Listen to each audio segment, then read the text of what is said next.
শাদী করছেন, আমরা তো এখন দেখতে পাইতেছি আগের যুগে মানুষ এত লাজুক ছিল, এত লজ্জা, এত শরম ছিল, দেখতে নিয়ে গেছে মাথা উঠায় তাকায় ওরাই মুরব্বীদের সামনে, লজ্জা কি বি করে আনছে নিজেও জানে না। বাসরাতে আসছে, বিদ্যুৎই নাই, গ্রাম হারিকেন ডিম করে জ্বালানো আছে, এখন জোরে জ্বালালে আবার পাশের ঘর থেকে বোঝা যাবে, কারণ কাঁচা ঘর, পাশের রুম থেকে দেখা যাবে। বেচারা তার বউটা একটু ভালো করে দেখতেও পারে না। এই বউ নিয়ে সংসার করছে 60 বছর, 70 বছর, 80 বছর টিকে গেছে। জাপানি মালও এত টিকে না, এইরকম টিকে গেছে।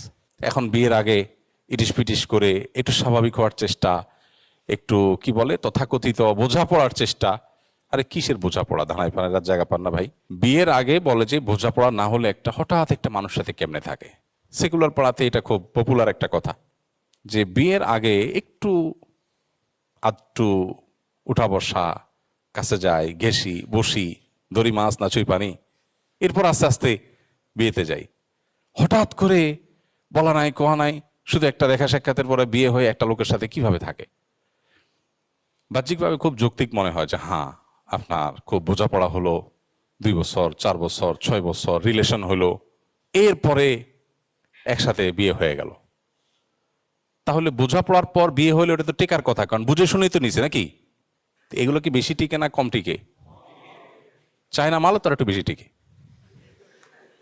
চায়না প্লাস্টিকে তো আর একটু বেশি টিকে।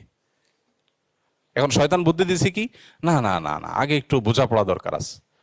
আল্লাহর বিধানের বাইরে যে যাবে তার কপালে জ্বালা পড়া ছাড়া আর কিচ্ছু হতে পারে না। শান্তি শুধু আল্লাহর বিধানের মধ্যেই আছে। অতএব বিবাহ ফোবিয়া যেটা আজকে পৃথিবীতে তৈরি হয়েছে, খুব ভয়াবহ একটা বিষয়, মানব সভ্যতা হুমকির মধ্যে পড়তে পারে।